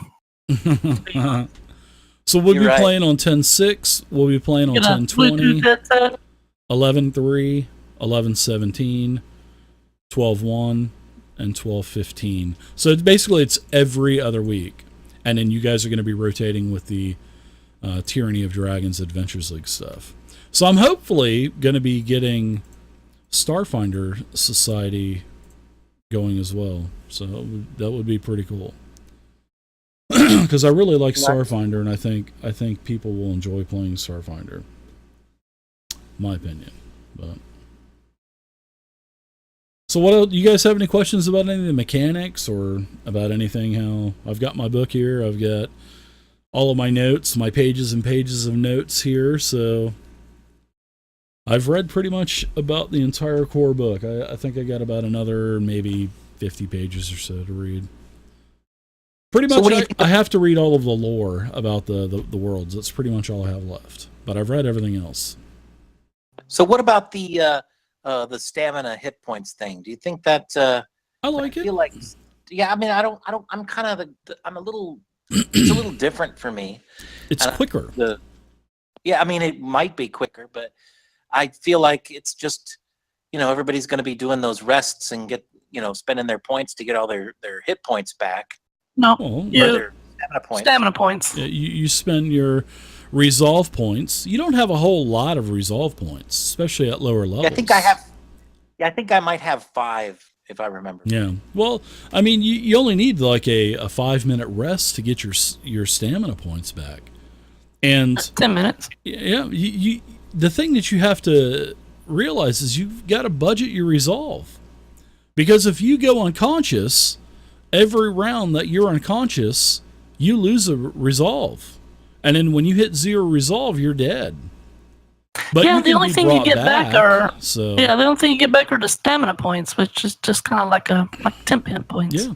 So you can still lose your main hit points over time, and you don't get those back until a daily rest. Yeah, yeah, exactly. With an 8-hour rest, you get your resolve points back. And I like the way that this is because you don't get back all of your hit points on a full rest like you do in 5e. And this reminds me, the stamina kind of reminds me of the way healing surges worked in D&D 4th edition, where you had a bunch of healing surges. And then all you needed was a real short 5 or 10 minute break. and then you could just use your surge value and just heal yourself up. So it's going to speed the game up in that aspect. It's going to eliminate mystics from having to burn all their spell slots just on healing spells. So I think gameplay will speed up because of stamina and hit points and resolve. And then, of course, combat's going to be sped up because there's no more 20 attacks around either. You know, you get your weapon will have a modified damage, you know, depending on the level of the item that you have. So I do like that. I do like the way that combat's going to be sped up too. It's going to be interesting as we level, though, because everything starts getting really big. Yeah, but big so numbers, are the weapons. big damage. Yeah, but the weapons that you're going to have are going to be 66, 10d6. That's how they're making up for the lack of attacks. Yeah, both sides. Plus, both sides. Yeah. But that does give you the kind of like an MMO. You got to keep up with the gear. You do. You definitely have. So money would be very important, which is good because something I hate about D&D or other games, you know, I just never really thought it was great when we found money or gold or anything like that. It just seems so useless. But in this game, you're really going to need it for not only keeping up. That's how you increase your damages, increasing your weapons and your armor mods, and your also you have mods. your spaceships and drones or everything else that you need. NPCs, everything else. So yeah. So when I started, I only chose weapons that had a level of 1, but I did use one of those incredible magic mods, which is a big part of my character. That I used I used the mods on both of my weapons, and I used calls, which is like some kind of a magic fusion. And so basically, if I drop my weapon or somebody takes it, I can execute that, and it'll call it back to my hand or something. Yeah, it's pretty cool. That's an Android thing? That's like a thing that I bought as part of the weapons. It's called a... it's like a add-on. Yeah. I mean, I can neat. only do one, or I bought it purposely for the application, but there's so many out there, and it looks all really interesting how it kind of mixes, you know, technology and magic. But that's kind of how my character, I kind of built it around those two weapons. So a needler and then like a stun gun or something is what I have.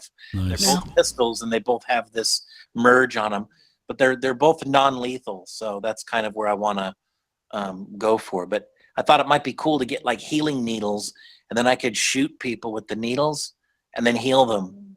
Yeah. Yeah. With my own people. So then like when those humans are like, I'm dying here, I'll shoot them. They'll take 3 damage, and then I can heal them for like 5 damage or something. Or you could just be like Pathfinder and a bunch of players just carrying around a whole bunch of Cure Light Wound Wands. You do that too, and then just not need healers. I remember I was reading that was a big thing back a couple of years ago. Everybody just bringing Cure Light Wound Wands, and you fend for yourself basically. That's why you did it in a video game too. Yeah. Oh yeah, you got healing potions and stuff. Yeah. Yeah, I absolutely love the different races. The insect race is so cool. The sheer, and they kind of reminded me in Star Trek of the Borg, how they were in this big, you know, collective that would go out and attack people, and then they all split off, and now they're really, really super excited about making independent decisions. I mean, they'll like wake up and they're going to be like, yay, I got to choose between Fruit Loops and Wheaties. Woohoo! You know, they're like super jazzed about it. I would love to have some positive person like that in our group. That would be really cool. Well, I'll tell you what. I am going to be incorporating an NPC into our game. I'm actually going to be playing a character. And I'm going to be playing a Sheeran Mystic. Okay, so long as it's not RC or Spug. No, it's not. It's not. But I'm definitely going to be playing a Sheeran. I would airlock that RC kid. You would airlock that son of a bitch, would you? Oh god. What's up? Yeah, it's pretty excited about it, Dave. I'm sorry, my it is definitely a little bit more rule friendly, that's for sure. But it's at its core, it's still 3.5. That's okay, man. Wait till you guys meet pigs in space. And wait till you meet Darth man, that's Vader and Jean-Luc Picard, and wait till you meet all these other famous space characters, because I'm going to introduce them. And are they all pigs, Dave? They should be all pigs. I love that one of the character classes is a giant rat. I mean, who doesn't want to play a giant rat? Yeah. Actually, none of us. I figured the Saki would probably be the most famous, the most popular race to play. They're the gnomes. Yeah. I figured everybody would. They're space gnomes with lots of hair and big ears. Oh, and cheek pouches. Oh yeah, they can. Yeah, that's right. They have cheek pouches they can store stuff. Yeah. That's right. Yeah. Yeah, as a matter of fact, I like to keep my nuts in those. Never mind. What nuts, Tin Man? Sure, he's got some kind of kidney beans down there, Vay. I got a little bit of biology in me. Some flesh. It's got to contain my soul, right? Yeah, but I mean, not sexual organs. Well, They do reproduce. They do. No, they make more of themselves. Yeah. Well, wait now. If you do you need like a biological host? you ought to read that stuff about it. It's really cool. They do say that there's biologics that are in the androids, and a lot of the androids, when they gain sentience, that's what captures and holds the soul, and that's what kind of separates them from, say, a robot or a droid, or a drone, in that they can be super smart, but they can't ever gain sentience because they don't have that biological component. Yeah.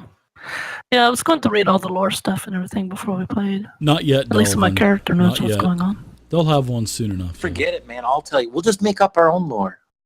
I mean, my character can Yeah. choose what they do or do not want to know, of course. That's why I that's what I love about this, right? I mean, everybody knows what a dragon is and how hard they fight and what this is and what that is. It's like now I don't know anything about the monsters. I don't The know anything Millennium about. Pigeon. And it's just like, all right, I see a Nice. giant, aardvark with chameleon eyes. Do I attack it? Do I talk to it? I have no idea at this Yeah, point. but your character would know. I mean, if it lives in this universe. Oh yeah, you can do skill checks, mysticism or science checks, and you can find out the properties of the animals and stuff. Or the I never creatures. thought it was that big a deal either in D&D, because I mean, you live in a world with dragons and Yeah, skeletons, warriors and stuff. Surely you know about these things. yeah, absolutely. Well, I mean, but sure, one world. But when you start jumping across the universe, Yeah, know? that's I mean, yeah. it's like Yeah, if we started exploring like unexplored space and stuff, that'd be interesting. Mm-hmm. We will boldly Are go you where being no sarcastic? man has gone before? Question mark. That's right. We can pick up a guy that's half mushroom. Sounds like he'd be a real fun guy. Oh my god. Oh yeah, we've heard that one before. I remember that. You're gonna have to change that anyway, Dave. Yes, Whatever. not where any man is combat, any humanoid. Gonna have to change what now? About humanoid? Where no man has come before. Oh, well, no. It's a humanoid, not man. Yeah.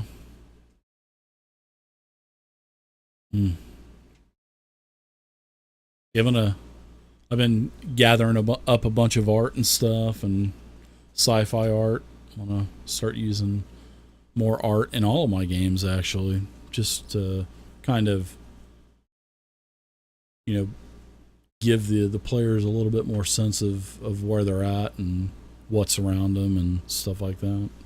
And I love that Sirenscape, Dave, that you were talking about. I know that the Sirenscape, when this released, they released a whole bunch of, it was called like Starfinder free packs or something. Yeah. And some of them are pretty cool, and they're very ambient, right? When you're on a spaceship that's Yep. like a derelict, and it's really, really interesting, and it just goes and goes and goes. Yep. The way that I'm going to be creating a module as we go, to where every time my mystic casts a heal spell, the mystic cure spell, you'll hear something come through the speakers, or every time you shoot your laser blaster, you'll hear a poof, or if it hits, you'll hear it hit, or if it misses, maybe you'll hear it reflect. So every time you get a critical, then you'll hear, trumpets going or something like that. So I haven't had it runs out the batteries. You have one for that. yeah. Oh yeah, you got to have batteries too, because you have to have power for those guns. Power charges. And plus, Space Spear. Yeah, it'll keep track of it for you. So because Did you of say the ammo. Space Spear? Yeah, my Space Spear. Whoa. Oh, Space Spear. Oh. You called it a pike earlier. Yeah, Space Pike, sorry. He calls it a spear when they're alone together. That's right. Now, Cut out. There he is. it's a giant weapon. It's not a fish that can talk, just as an FYI. Oh. Get it? Space pike? Well, Yeah, that's wonderful news. That's both good and bad. It changes his class completely. That's right. He's now a fisherman. So do you guys have any other questions about Starfinder, or are you kind of... Yeah, well, what Kinda character taking are it- you playing? Me? I told you I'm going to be playing a Sheeran Mystic. My NPC will be a Sheeran Mystic. What's his name? What's his background story? You'll find Let's out. hear it. We told you ours. Jerk. He's already jerk. He's already part of the Starfinder Society. So He should be called Bugsy. nope. Dave his- hadn't figured it out. Nope. Yet. His name is Clicks. Clicks. Oh God. Yep. His name is Clicks, I like that. and that's Klixx. Clicks. And he's like a hero clicks. No. Basically, was part of the Starfinder Society for quite a while, and you'll find I can't because it's actually part of the adventure, and I'm not going to go into it. Well, don't accidentally give You guys it are away. trying to divulge information for it, but you will meet another Sheeran, I will say that. So, and then you'll possibly meet someone else and so forth and so forth. Can't be and serious. You can't be wah wah wah. What's his mother's maiden name, Dave? I'm filling out a that's a good Facebook question. form. I have not thought that far ahead yet on him. All right, well, we'll go with that, I guess. One of the things I thought was cool about that race is that they can speak to you telepathically. So I had to buy A little bit. Yeah, not I like had the to buy, Lashenta, but they can, yeah. Yeah, I think that was kind of cool. I had to, on my character, I bought like a radio set or something so I can talk to people, I guess. Yeah. I guess I had one question about one of my class things, the Armor 7 Yeah. Savant. The +1 racial bonus to AC, does that count towards what? It would probably just count towards your kinetic and your KAC and shit like that. So you would just add one to each armor class. Good question though is does it count the flat-footed or not as well? Flat-footed is your AC minus your dex. Yeah, dex. Yeah. But So is it a dex-based? Oh, the question is it a dex-based increase in armor, or is it just maybe like a shell or a skin or something? It's natural armor. I believe it says it's natural armor. So. Oh, natural armor. Okay, so it wouldn't count the flat-footed. No. But it does say like it only affects me when I'm wearing armor though. Oh, that's weird. Just make sure you're Right? wearing armor. There you go. Yeah. But the real question is, if I have shoes made out of Vesk skin, do I Oh, get an boy. armor bonus? I don't know, man. I think It's I so do. good to have you back, Worm. There's one more crazy that might be put into this game if Virus isn't going to be playing. Although I'm interested if Worm's going to put this type of sass in his character or not. I'm thinking I'm going to be kind of a dick. I am a YouTuber after all. Right. But the whole thing about being a YouTuber is I gotta do shock value. I've got to Howard Stern the crap out of things to be able to keep my attraction. Everybody kind of watching me. Yeah. So I'm gonna be doing all kinds of like cartwheels into an area and then smiling up at my hovering bot and giving it a thumbs up. Or before we enter an area, I think what I'll do is I'll use it to take a picture of like 10 people that are ready to attack us, and then I'll put that as a shell and paste that out to say, in 5 minutes, I'm going live. Watch us get destroyed. Put a lot of clickbait out there.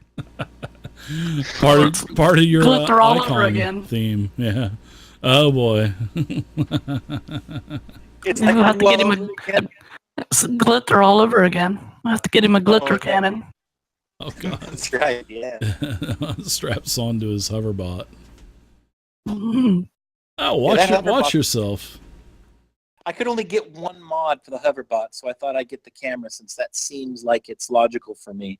But yeah, when I get level 2, I'm thinking I'm gonna get like a giant hand, and then I just want to walk around and like mess people's hair up. That's just my character though. I'm excited to play, but I think probably I hate waiting a week, Dave. Can we just do it every day? I don't have a life now, so I've I somehow wish I factored could. this into my- Are you okay? All right. Yeah, I can't. Yeah, man, I do it just every sit around single and do day. nothing. Well, Yeah, I'm on vacation right now, but You when I could get watch back- porn. Well, I mean, how much porn can one person see? A lot. According to the internet, a whole bunch. a lot. I love that. That was You know- good. You get to the point you never want to say the same thing twice. And you feel like you're being cheated somehow. I don't No, know. Not unless it's back in like the 90s when there was just videotapes Oh, yeah, like, you and had you only the had same one VHS videotape. I mean, Wore yeah. out over and over. Yeah. Oh yeah. Yeah. Oh, I feel like it just ruins the whole thing of what a pizza man really should be able to do for you. You know? Just, you need plumber. I clean pipes. every time. I'll tell you, man, I order pizza probably every 3 days. Now that I'm in my own apartment, and it's like every time the pizza guy shows up, I'm just like, man, I hope this isn't a stripper like they are in all the. But no, they're just regular people. Do you write any special directions on the when you're ordering your pizza and it says any additional directions like knock 3 times Yeah, on the sometimes door I'll and do. yell or Well, knock 3 times or Oh, you cut out. there we go. Sorry. Something in me thinks that would have been funny. one. I'm laughing so hard I dropped my phone. No, one time I said you can only talk to me in rhyme, but they just ignored it, Dave. Nobody really listens to me. When a fat guy answers the door at 11 o'clock at night in jammy pants and a shirt that he's slept in for the last 4 days, they just give you your pizza and walk away. Sort I always asked for a poem or a joke written on the box. Oh, that's good. Do they do it or do they not do it? I'd say 90% of the time they did. Did you give an That's extra all. tip? An extra good tip for doing that? Well, That's you what I would always do. tipped well, but I just always fun, just get some silly joke. Because it was always a joke or whatever. Jokes and jokes. Or poem and joke. Yeah, I love it. Oh my gosh, Dave, that reminds me. I forgot to tell you this. There was a kidnapping at my boy's school this week. What? Oh my god. Yeah, it's okay. It's okay. He woke up. God. I knew that. I knew that. It just came out of left field, and That I was a knew good that dad was- joke. Yeah, it was. It's okay. He woke up. Yeah. Mm. Well, if you guys don't have any other questions, we'll go ahead and we'll end it here, and we'll start back up at Docking Bay. Where? Docking Docking Bay. Sitting at the Uh-huh. docking bay. Everyone shows up at Docking Bay 94. I showed up at 95. You'd only be. Where nice, is though. everyone? All right, everybody. So thanks for Thanks, thanks for guys. doing this, and it'll be Okey-doke. fun to dive in next week at 8 o'clock. Sounds good. So yeah. All right. All right, everybody.